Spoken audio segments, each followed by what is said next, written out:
आता पत्तागोबीची भाजी खायची म्हटलं तर सगळ्यांना आवडत नाही, पण त्याचेच जर मंचुरियन खायचं म्हणलं तर ते प्रचंड आवडतात. पण मंचुरियनमध्ये अशी एखादी चटणी आपण मिक्स केली, त्याच्यामुळे त्याची चव बदलली आणि अजून ती छान लागली तर कोणाला बरं आवडणार नाही. तर चला रेसिपी सुरू करूया. तर हाय, मी कल्पना, माझ्या चॅनलवरती तुमचं खूप खूप मनापासून स्वागत करते. तर आज आपण इथे कोबीचे मंचुरियन करणार आहोत, ते थोडीशी चव बदलून. बस. तर इथे ना बारीक अशी कट करून घ्यायची. आता बरेच जण चॉपरनी कट करतात, पण चॉपरने सुद्धा वेळच लागतो थोडाफार. म्हटलं तर बारीक कट करायची म्हटलं तरीसुद्धा वेळ लागतो, खिसणीने खिसायचं म्हटलं तरीसुद्धा वेळच लागतो. त्यामुळे थोडंसं घ्यायचं मिक्सरच्या भांड्यामध्ये, उलट्या साईडनी पल्स मोडमध्ये फिरवायचं, लगेच बारीक होते आणि लगेच मंचुरियनसाठी आपली पत्तागोबीसुद्धा तयार होते. तर इथे ना मी सुरुवातीला मीठ टाकलं. मीठ टाकल्यानंतर आलं लसणाची पेस्ट टाकली आणि इथे ना मी शेजवान चटणी, ज्या चटणीसोबत आपण खात असतो ना, तीच चटणी याच्यामध्ये मिक्स केली. तर चला, चव तर थोडीशी बदलेल. तर शेजवान चटणीचं एक 2-3 चम्मच टाका. जर की तुम्हाला तिखट आवडत असेल जास्त टाका, खूप कमी आवडत असेल तिखट तर कमी टाका, असं काही नाही. आणि मिरची पावडर टाकली आणि 1 वाटी मैदा टाकला आणि अर्धी वाटी कॉर्नफ्लॉवर टाकलं. आता बऱ्याच वेळेला हे प्रमाण सामान्य आहे, पण तुम्ही कमी जास्त करू शकता. हवं असेल तुम्ही मैद्याचं प्रमाण वाढवू शकता. आता रेसिपीसाठी म्हणून मी हे प्रमाण सांगितलं, पण तुम्हाला जर अजून वाटत असेल की मैदा कमी झाला आहे तर तुम्ही ना मैद्याचं प्रमाण 1 वाटीपेक्षा सुद्धा जास्त वाढवू शकता. शेवटी जास्त काहीच बदल होत नाही. तर आता हे आपण सगळं मिक्स करून घेऊया. आणि लाल तिखट म्हणाल तर थोडंसं आवडीनुसार कमी जास्त करू शकता. आणि फूड कलर टाकायचा. आता इथे फूड कलर जर नाही वापरायचा असेल तर तुम्ही पिठाचा रससुद्धा वापरू शकता.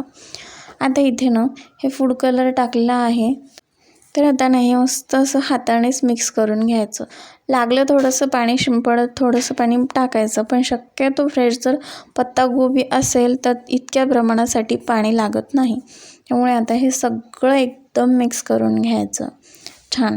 आणि मिठाची चव ना अधिकदा बघायचं की आपलं मीठ कमी जास्त झालं आहे की नाही, कारण नंतर कसं होतं, तळून झाल्यानंतर आपण काहीच करू शकत नाही. त्यामुळे हे सगळं मिक्स करायचं आणि मीठसुद्धा बघायचं.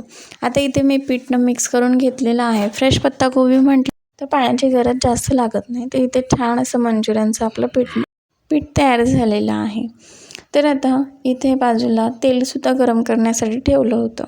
तर छान असं तेल गरम झालं की त्यामध्ये तुम्हाला हवे असतील बाजारातल्यासारखे गोल गोल मंचुरियनसुद्धा सोडू शकता. त्यामुळे तेही सुद्धा क्रिस्पीच होतात आणि फक्त आतून नरम वरून क्रिस्पी होतात.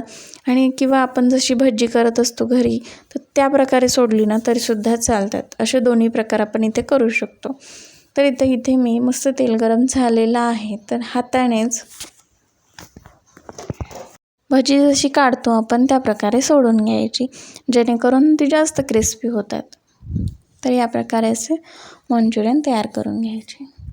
तर इथे आपल्या तेलात जेवढे बसतील तेवढे मंचुरियन टाकून घ्यायचे आणि मस्त हलक्या हाताने आता हे व्यवस्थित पलटी करून घ्यायचे, जेणेकरून आपण सगळे मंचुरियन टाकेपर्यंत काही मंचुरियन खालून तळून झालेले असतात. त्यामुळे व्यवस्थित अलटीपलटी करून क्रिस्पी होईपर्यंत मीडियम गॅसवरती तळून घ्यायचे.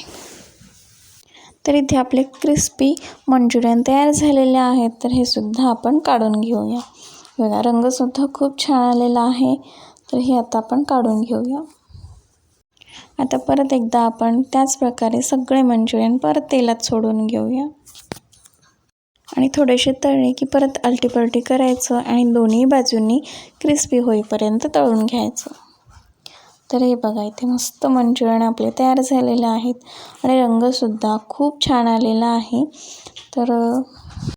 तर इथे आपले तयार झाले मस्त शेजवान चटणी टाकून तयार केलेले मंचुरियन.